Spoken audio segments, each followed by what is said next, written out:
Hello! Welcome back to the Stitching Scotland Story podcast. On this episode, we're joined by Visit Scotland's very own Noelle Campbell. Noelle is the Scottish Connections Manager at Visit Scotland, and today we'll be sitting down to discuss the wide reaches of Scottish culture and heritage, and of course, the stories that connect through the Scottish diaspora.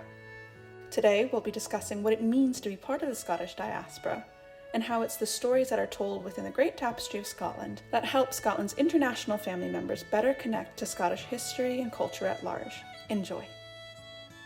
Can we start by introducing yourself and who you work for? Yes, indeed. So my name is Noelle Campbell, and I'm the Scottish Connections Manager at Visit Scotland, which is Scotland's national tourism organisation. Like everybody at Visit Scotland, I'm fortunate enough to be in the position to promote our beautiful nation of Scotland on the global stage and, of course, domestically. But my specific role as Scottish Connections Manager pretty much does what it says in the tin. So I'm responsible for ancestral tourism, which I think we'll come on to later on, but also generally Visit Scotland's relationships with the global diaspora communities, global alumni communities, and cultural partners, including cultural partners here in Scotland that have international ambitions. So it's a very rich and rewarding role, which I really enjoy. And the theme of this episode is all about the Scottish diaspora and this relationship of the diaspora to storytelling in the Great Tapestry of Scotland. Can you explain for our audience a bit about what the diaspora actually is? Well, I think there's two things to that. So there's what people think the diaspora is, and there's how we would view the diaspora. So I think most people, as they would understand it, it would refer to those born in Scotland and maybe now resident overseas, or also those born overseas that have Scottish ancestry. And many of them are, of course, extremely passionate about Scotland, and they're great ambassadors for us.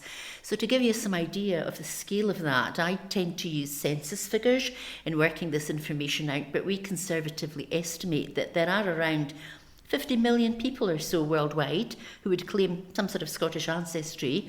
And they're based around the globe, but of course the major concentrations are in the United States, Canada, Australia and New Zealand in that order. So, for example, in the United States there are almost 9 million people with Scottish ancestry according to census figures. In Canada, it's nearly 5 million. And when you think that the population of Scotland currently is just over 5 million, when you think there are almost as many people in Canada with Scottish ancestry, that just gives you a real sense of connection and context. Another 2.1 million, I believe, in Australia was the latest census, and probably around 1 to 1.5 million in New Zealand.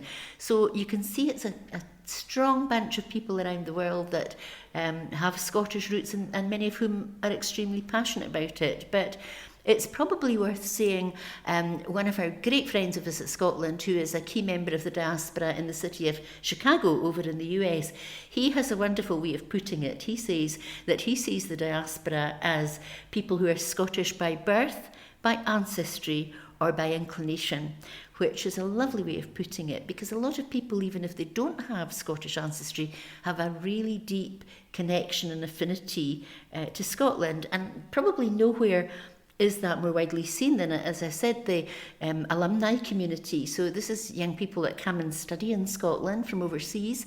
They spend maybe 4 or 5 years here making friends and then return to their home nations. But again, just in the way that people who have Scottish ancestry feel, they still continue to feel a very deep connection and affinity with Scotland. So I think the diaspora is probably, from our perspective, quite a wide group. And as to say, I think that birth, ancestry, or by inclination is a lovely, lovely way to put that. I would agree.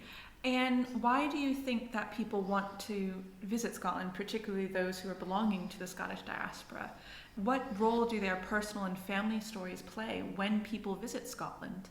So, in general, we know from our research studies, this is based on actual research, that in general, more than half, but 53% of people in the last study that we did said that they visited Scotland because of the scenery and the landscapes. This is not just necessarily people with ancestry, this is people generally from those markets, those countries that I talked about earlier. And then a similar number, 52%, say that the main reason they're visiting is because of our rich history and culture. So no surprises, I don't think, with either of those.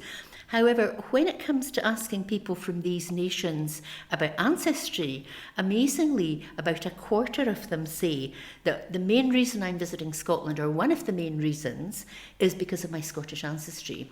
And for anybody in the business world, if you know that almost a quarter of your market have this specific characteristics and are from this specific area, that's quite powerful.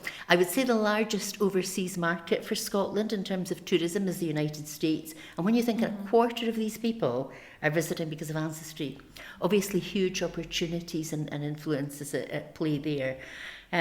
But you also asked about other reasons that they might visit beyond the obvious. So we know again from that same survey that about 12% of visitors from these countries have been inspired by a book they've read. So that links into what you were saying about storytelling. Yes. We know that here at the Tapestry you have such a great connection with Alexander McCall Smith, himself a very great storyteller. And people have read books by him and other Scottish authors, whether it's modern authors or back to the days of Sir Walter Scott, Robert Louis Stevenson, Robert Burns. So that's definitely inspired people. And then even more so is the world of stage and screen, and be that the small or the large screen. So 24% of visitors from these same nations have said that a movie or a TV show that's featured Scotland in some way has inspired their visit. So one of the major successes of recent years has been the TV show Outlander, based on the books by Diana Gabaldon, fictional stories of course, but linked to points in real-life Scottish history.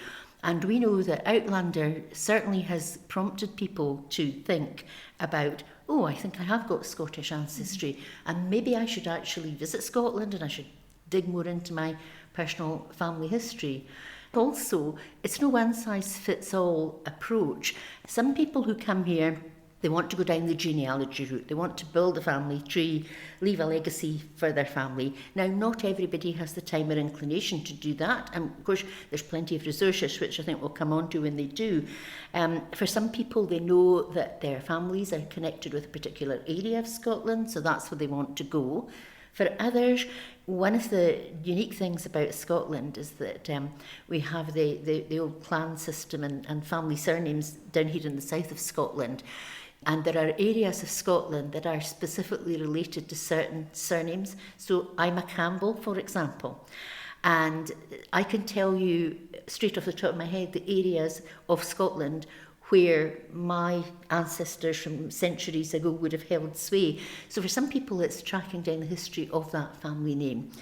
And then for some people with connections, it's just that they generally want to come to Scotland and literally walk in the footsteps of their ancestors, the feeling of being in Scotland and connecting with everything Scottish. So I think the motivations are very different, but quite varied, and certainly, I think this connection, the storytelling, as you were saying, people uncovering their own story is a very strong motivation overall. So storytelling seems to be at the heart. Very much so, yes. Sure. And how does Visit Scotland sort of act as a vehicle to support the Scottish diaspora and help people bring their personal stories or stories that they might find an affinity with, such as Outlander, which, as you beautifully summarised? Well, I think probably before I answer that question, Stephanie, it might be worth giving you, I'm quoting some research at you again, but a few years ago we did a study about how Scotland is perceived in some of the main nations where our visitors come from. So that was elsewhere in Scotland, so Scots people taking breaks in Scotland, very important, also the rest of the UK, Germany, France, and of course the US. And we interviewed people, and I have to say that ancestry didn't figure into this. It was just people who'd visited Scotland and people who hadn't visited Scotland in general. So we were able to get a perspective from both sides. And what came out of that was quite extraordinary, because we found that people feel there is this deep unknowable quality to Scotland. It's the ruggedness, it's the majesty. It's almost like they feel they couldn't ever quite get to the bottom of it. And they said, in some countries it could be that, what they offer is all out there in their sleeves. in Scotland there is this deep quality that people expect to be connected with on quite an emotional level. And as you say, they think of the mystery of Glencoe up in Culloden in the Highlands, and the story of that, which of course features an Outlander, all the sort of beautiful wild glens and valleys and lochs and so on, all these rich mystical stories, many of which of course are encapsulated in the tapestry. And it was extraordinary to find that even people who had never been to Scotland, their perception was that that's how they would feel if they came here. And well, that was quite an extraordinary finding. Now, there are some people that actually that I've dealt with in my role as Scottish Connections Manager, and if I can, I'll share with you a few of those stories. So, yes, absolutely. So, for example, one of them is in New York, and he was telling me, and this is typical, that it was a while before he got around to coming to Scotland to trace his Scottish ancestry, but he said that as soon as he set foot on Scottish soil, he felt at home, and it was almost like a homecoming, felt the connection, and that made him want to come back again and again, which he has done pretty much every other year. That's a common story.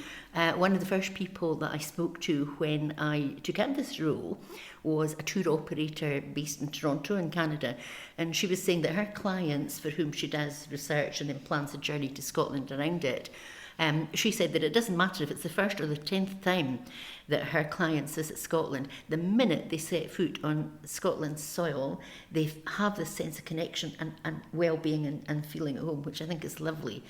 On a more humorous note, one of my fellow Campbells in South Carolina, she was visiting Inverary Castle in Argyll. And Argyll, of course, is very well associated with Campbells. And she went to Inverary Castle and, as you said earlier, touched the walls of her clan castle, because that's where our clan chief lives. And she was buying something in the gift shop, and who was helping out in the gift shop, because it was a busy day, but our clan chief, His Grace the 13th Duke of Argyll, he was actually manning the till. And she said to me, you know, I felt like a teenager meeting Justin Bieber. She said, I started giggling and laughing, and I was, oh, hello, Your Grace. And she said, I was just so overwhelmed. I was stuttering away, couldn't speak to him. I couldn't believe I was meeting him. And that for her just really resonated. So, of course, a lot of what the ambassadors like this do for us is spread these word of mouth stories, telling people about their experience, and of course that inspires others. And just one final story on that note. At the beginning I talked about the people who are probably diaspora by inclination, that includes our alumni. Yes. And I got to know a gentleman who was very much one of the movers and shakers in the alumni community over in Shanghai. And he was regularly organising groups of alumni from Scottish universities who attended all the Scottish universities, and they would celebrate Burns Night and they would celebrate St Andrew's Night.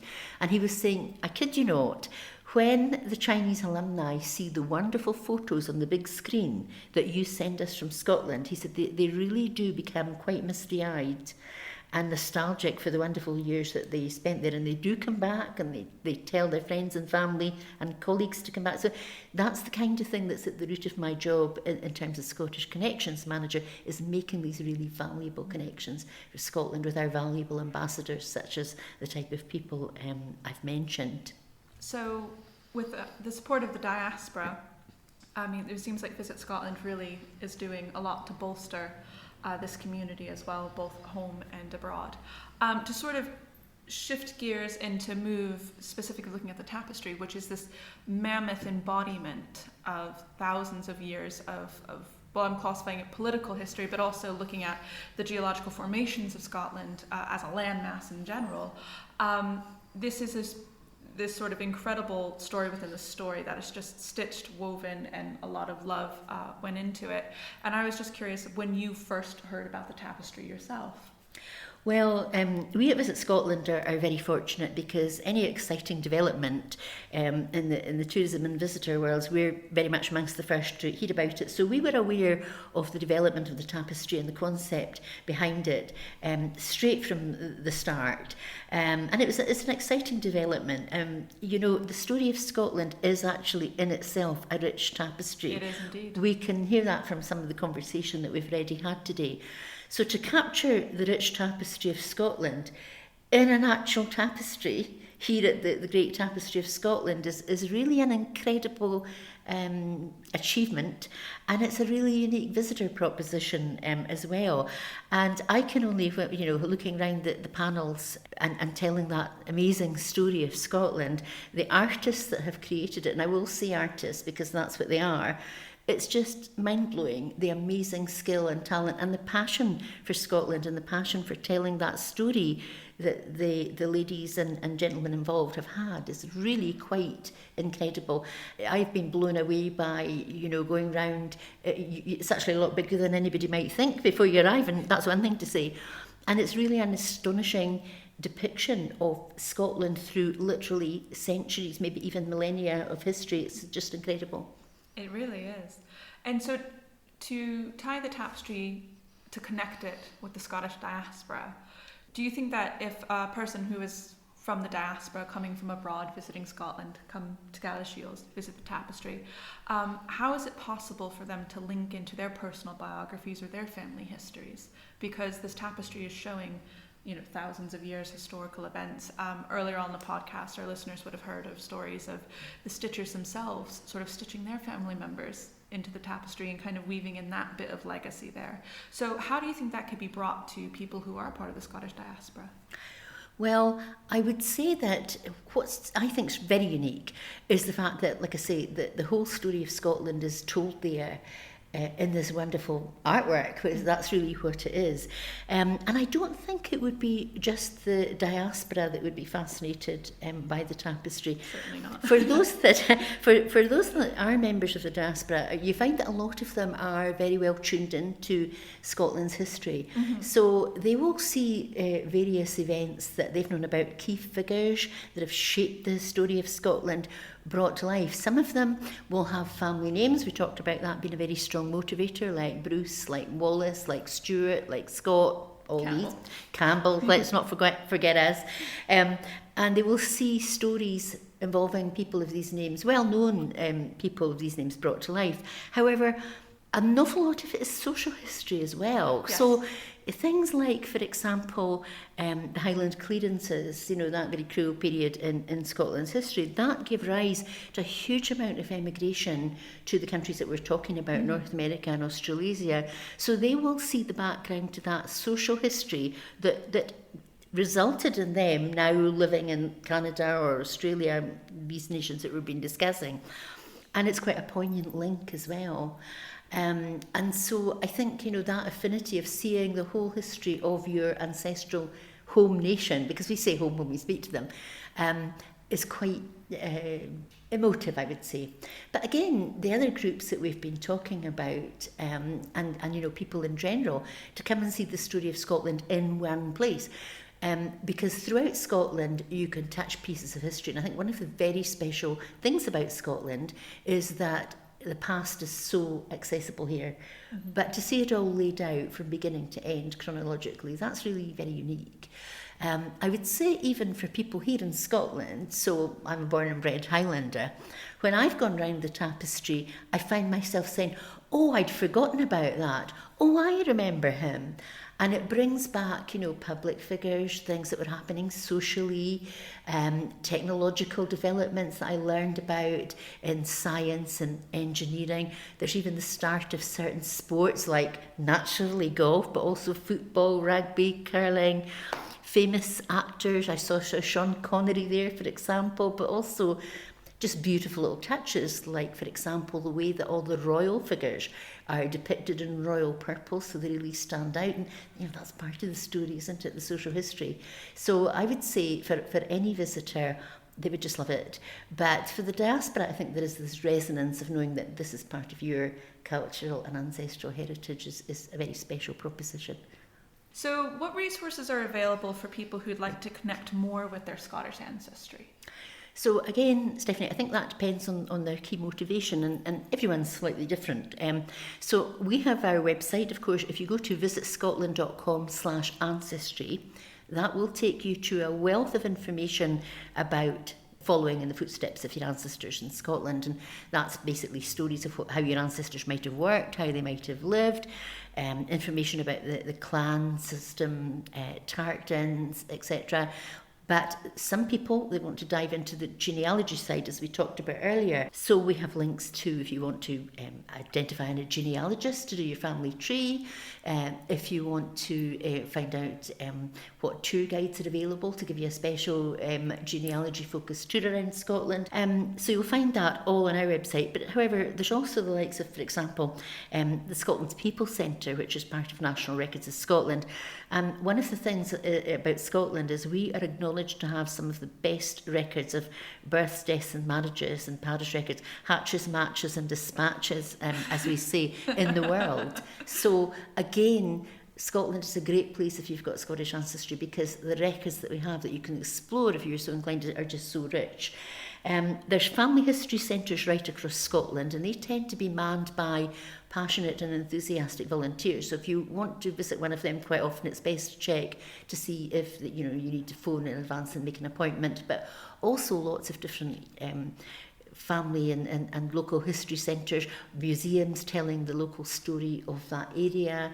So there are lots of places that you can explore what your ancestors might have lived like. So for example, there's Auchendrane Township Museum down near Inverary, and you can imagine it's pretty much unchanged since times of the Highland clearances, and you can imagine what life was like because it's all there laid out in front of you.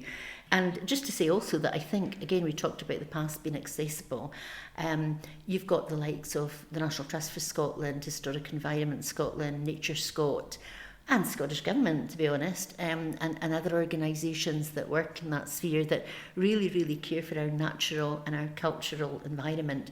And that's why it's preserved for the current generation of visitors. And obviously there's a commitment to doing so for future generations. So when people come here, there's definitely so much that they can see that their ancestors would have actually recognised in their day. So again, I think that's very special. That is indeed. So for my concluding question, I've been asking almost all of our guests on the podcast, which is your favourite panel or your favourite story inside of a panel? Oh, that's like being asked to name your favourite child, Stephanie. That is a very difficult question. I think one of my favourites was the one where there are figures like Stanley Baxter and these people, Ricky Fulton, Billy Connolly, the comedians that I've kind of grown up with on TV from yesteryear that just made us laugh, and in years gone by. I loved the depiction of Sir Sean Connery. I loved all these, as I said, royal depictions of Mary Queen of Scots and the King Jameses in their beautiful royal purple. I also I was talking to one of the guides about this earlier, there's one depiction of a lion with the most glorious fluffy mane, and how the artist that did that achieved it, I've really no idea. I think one of the things that strikes me is first of all the actual drawing and the design that must have gone into this. Mm-hmm. That's part of it. And then overlaying with that is all these amazing people, 1,000 artists in total, I gather, who actually brought it to life with the colours, the embroidery, and the texture. Because it's embroidery, there's such a rich texture to it as well. So I think when people come, they'll find that there's much more to it than they maybe expected. It's just really quite an experience. And I think you could spend most of the day here. Definitely a wonderful attraction. I'd really recommend it. Thank you for joining us on this episode of Stitching Scotland's Story. Be sure to tune in next time when I'll be joined by Sir Geoff Palmer, notable human rights activist and Scotland's first Black professor, to discuss the need to acknowledge and remember Scotland's past, as well as his experiences of being featured in the tapestries.